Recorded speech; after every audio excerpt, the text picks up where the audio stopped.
Hi, here we go again for another one of my Body, bod, Beyond the Body podcasts. Um, we're going to uh, talk today about the idea of how belief helps us perceive things and how belief also inhibits us from seeing things.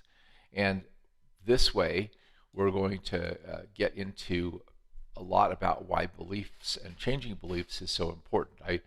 I talked last time about the importance of understanding beliefs and the fact that we can't grow without being willing to change our beliefs. So this time we're going to talk about what part of why that's so important.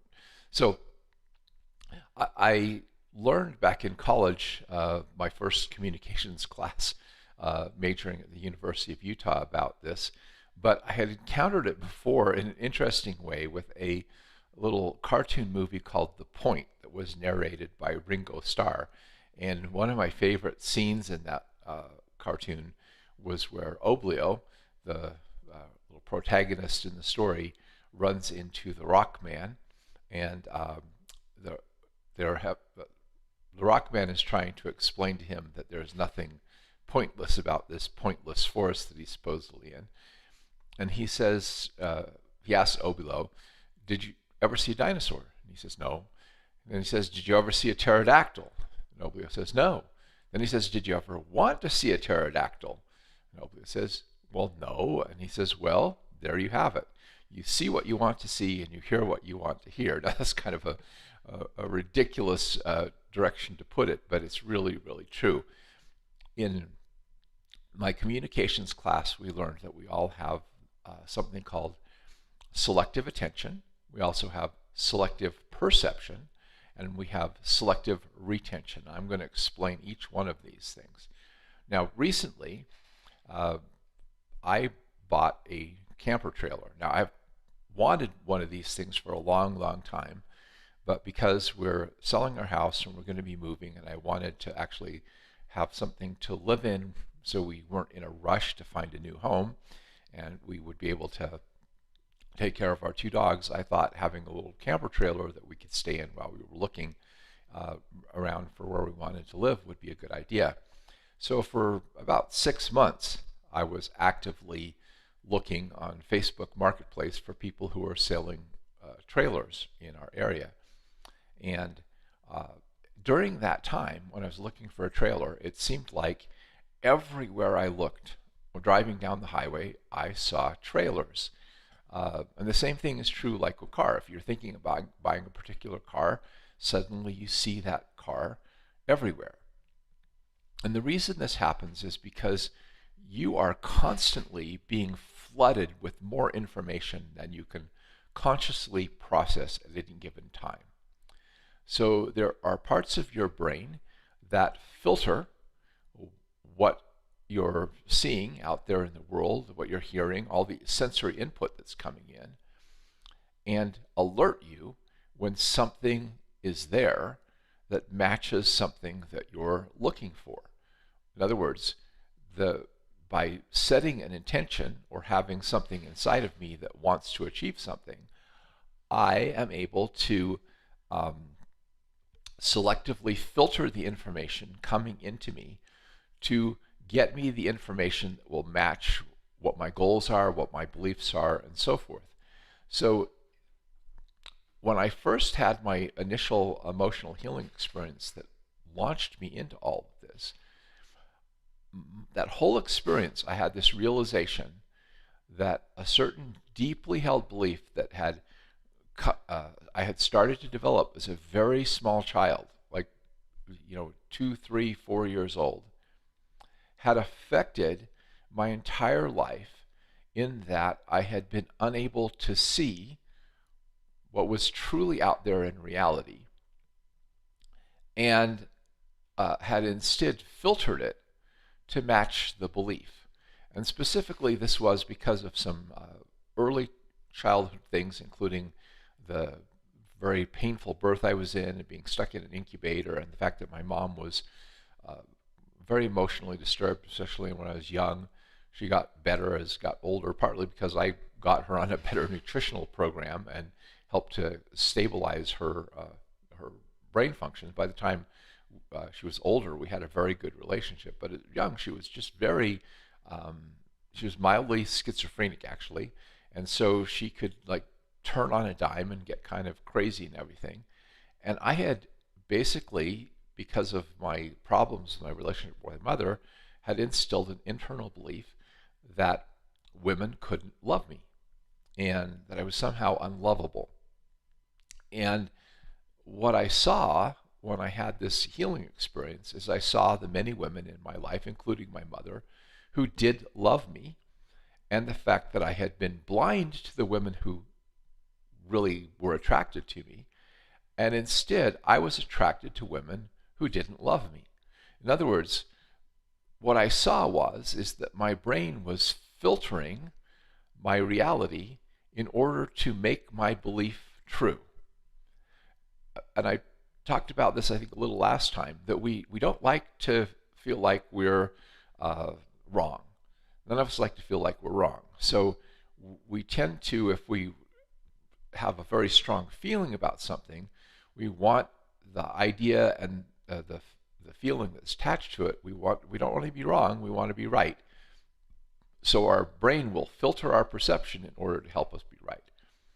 And when I had that awakening about this, a Bible verse came to me, which was the Apostle Paul saying, "We see through a glass darkly." And I realized, at least from my understanding, that the dark glass through which we see is our pre-existing beliefs. So I also thought about the idea that Jesus said, "All things are possible to him that believeth." In other words, if I believe, the opposite is true. If I believe something is possible, then my brain starts looking for a way to make it come true. And that's how all invention and progress happens. So again, I'm filtering the information coming into me, and then, but that doesn't end there, because I don't know if any of you have sat there and been trying to talk to somebody about a particular subject, and they're coming up with a position, and you're presenting evidence that their position isn't accurate, that there's information they're not considering in their position, how people resist that. Even if you are, like I do, being very calm and very thoughtful and very respectful of their point of view, people will resist an idea that contradicts what they already believe.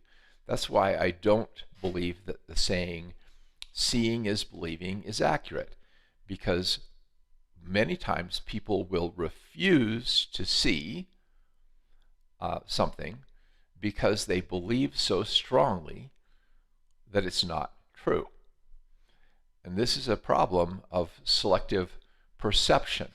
In other words, even confronted with evidence that something we are thinking, feeling, believing is not accurate, we will, especially if we feel attacked, will entrench in and interpret the message that we're receiving in a way that it was not intended. And I've observed this since I was young. When I was a teenager, I would watch people arguing. And I find arguing rarely changes anybody's mind, because as you are arguing against another person's position, again, we don't like to be wrong, we like to be right, it actually entrenches them deeper in their belief. So here we are in society, and I remember a few times on Facebook, I would post something that I thought was very balanced politically. In other words, I was trying to come to a middle ground between right and left ideas and say, hey, here's a way we could maybe think about this, where we could work together instead of being divided. And I would get people who are followers on the right and people who are followers on the left make comments and start arguing with each other. And and I've observed again and again that that does not change anybody. What it does is people then will get defensive, and when you get defensive, you will entrench into your beliefs more and start looking for more evidence to counter the information that you're being presented with. instead of incorporating it and being willing to see the other side to possibly change your mind or adjust your position and so forth. So this is a very common problem, this selective perception. And all of this gets worse in an era of the social media, where we have things like what you're doing here, watching YouTube, because there's algorithms, and those algorithms look at what you watch and what you're interested in because they want you to keep watching, keep using their platform, Facebook, YouTube, whatever it is. They feed you more of what you're already showing an interest in. So therefore, you get more and more information that backs up your particular position or belief, and people who are arguing against the other side or so forth, and you find the evidence, you selectively perceive, selectively attend to, and then selectively perceive information that backs up your own current bias. One of the problems that happens with this is that you get entrenched in an ideology, and the ideology becomes more important than people. So you have a particular ideology, whatever it is, and anybody who has a different viewpoint than your ideology becomes subhuman. They suddenly become evil. You forget that they're a person just like you, who has needs, wants, desires, that you actually might have a lot in common with them, except the disagreement about one particular issue. But this automatically causes you to compartmentalize people into good, bad, black, white, etc. And that actually allows for the conflict to grow, continue to foster, and relationships break down. And you see this all around you as people become more and more polarized, more and more contentious, and so forth. And so trying to do anything to heal, remember my first video, if you didn't watch it, I have the idea that to heal is to make whole. That is to restore balance and harmony in any situation, whether it's within the body or within our soul or within our relationships or within the world at large. That ability to make things work together harmoniously, even though they may be different, is what healing is all about. The body is full of all these different tissues with all these different roles and functions. The different, again, that goes back to kind of a biblical verse where the Apostle Paul is talking about, can one part of the body say, I don't need you, you're not necessary? Can the head say to the feet, hey, I don't need you, you're not important, I'm the one that does all the thinking, and so forth? The feet can say, yeah, but I'm the one to get you where you want to go. I mean, we all have a role to play in society, and the more we can harmonize, understand each other, respect differences, and so forth, the better, healthier society is. The more we become polarized, the more unhealthy our society is. But anyway, let's get back to the other one, which is selective retention. And that is the idea that we will remember what reinforces our beliefs, and we will tend to forget what doesn't reinforce your beliefs. And I see this when something comes up from the past in a relationship, and there's the other person's perspective and your perspective, and they're remembering the part of the incident that took place that reinforces their perspective, and you're remembering the part that reinforced your perspective, and neither one of you are remembering the parts that were a valid point on the other part. So what all of this creates is something called self-fulfilling prophecy. I've heard people say you create your own reality. I don't believe that's an accurate statement. You create your own experience of life, but what's more accurate is to say is you create your own delusions. Life, reality just is. Reality is cause and effect. Reality is, this is the way things work out there. And you can come up with an idea that it should work different than it works, but that doesn't make that real. All it means is that you will act contrary to the way the world is, and you are a phrase is kicking against the pricks. You're fighting a battle that you cannot win because what you want to sow, what you want to do, what you want to think, what you want to believe doesn't work. It's inaccurate, and it's reaping a bunch of misery and suffering in your life, and you're unwilling to look at this and say, wait a minute, maybe what I'm believing, what I'm thinking isn't working, and I need to change it.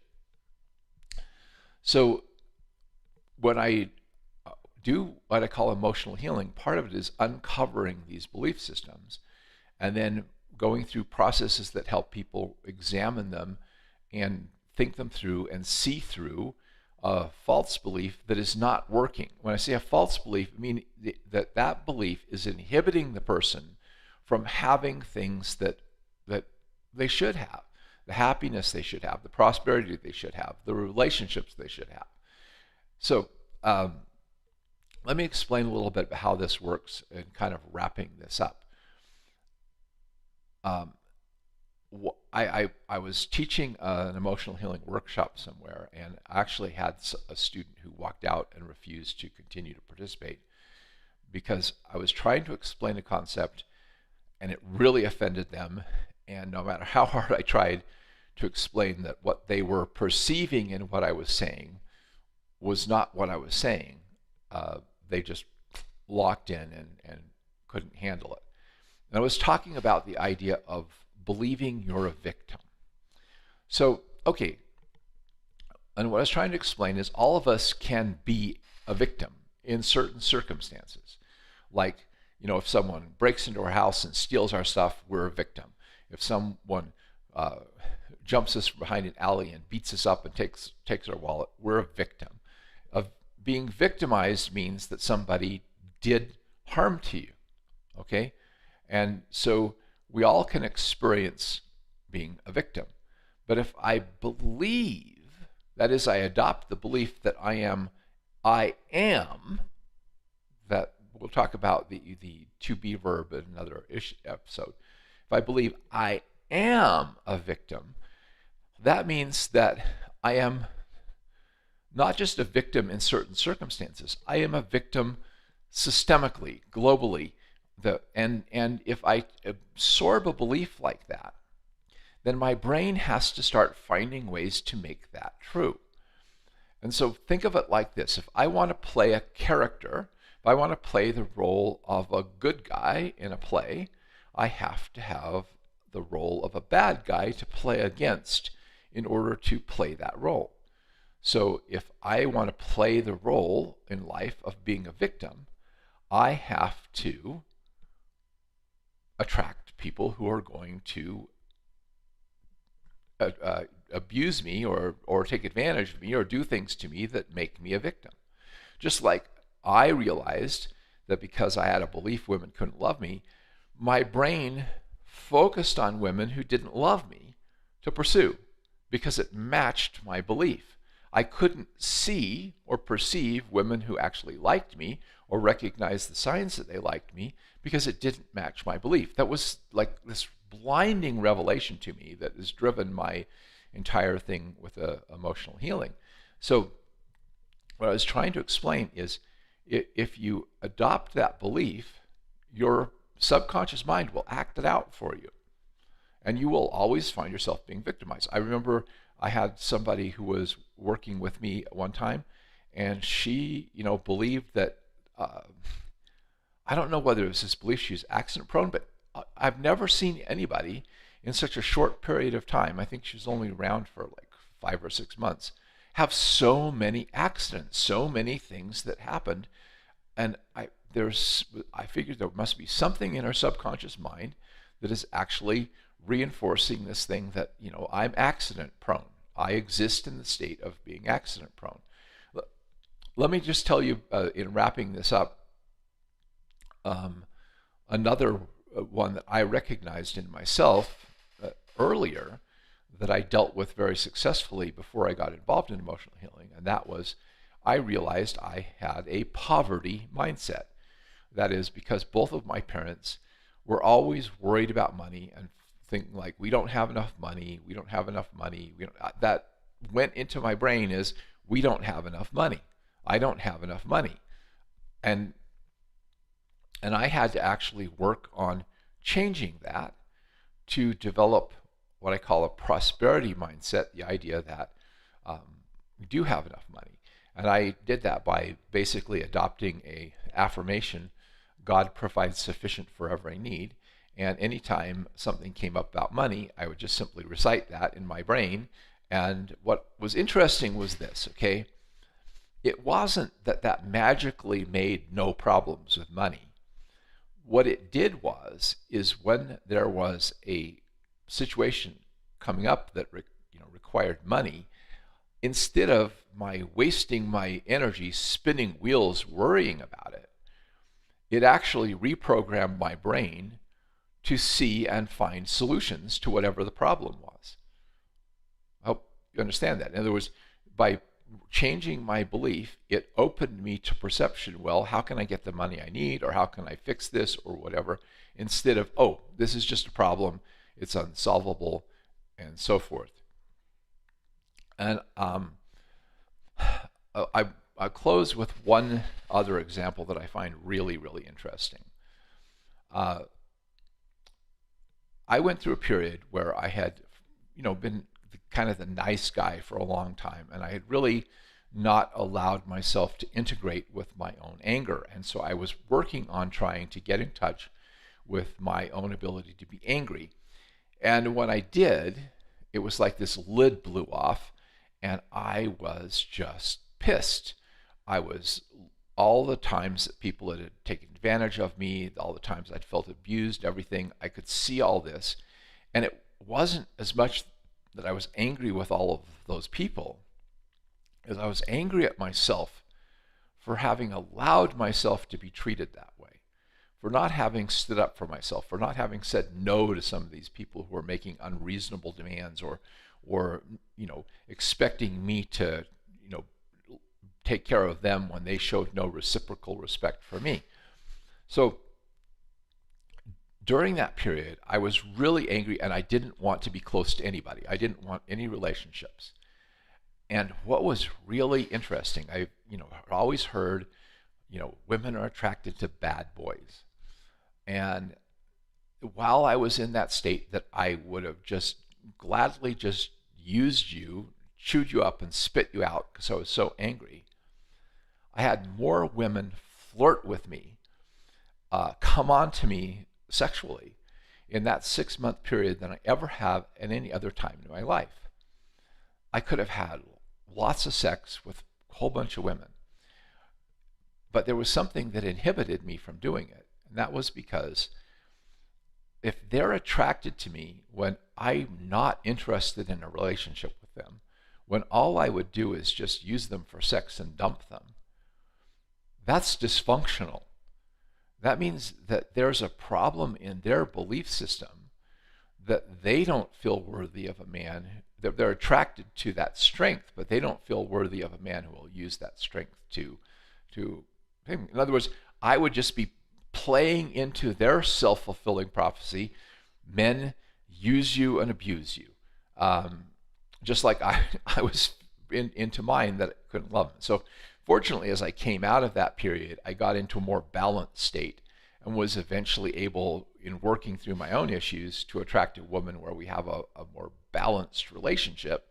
And we were very attached, we're very in love with each other, we really enjoy each other's company, but I do have enough strength to be masculine in the relationship, and she has enough femininity to be feminine in the relationship, although I'm still empathetic, I'm still a caring person, and she actually still has a strong personality. But I was able to attract a more balanced person with a more healthy thing because I worked through things and changed things. And so that's just another example of this idea of self-fulfilling prophecy. So in future episodes, I will be talking about more about these concepts and more about some of the tools that I use to help people uncover the belief systems that are not working for them, that are creating self-fulfilling prophecies that are leading them to financial problems, relationship problems, health problems, etc., and how you help someone reshape their belief system. So I hope that you'll join me. And if you like this, please like and comment. I'm getting this started, and I want to start getting the algorithms to work in my favor. I'm being very honest. So that I can get this message out to more people. So if you are find this information valuable, please like, please share, please subscribe to my channel. Let's start to get this thing rolling so we can start getting these concepts out to more and more people and help them to heal on a much deeper level than just healing their physical ailments. And so until the next episode, have a great day, and I'll catch you again next week.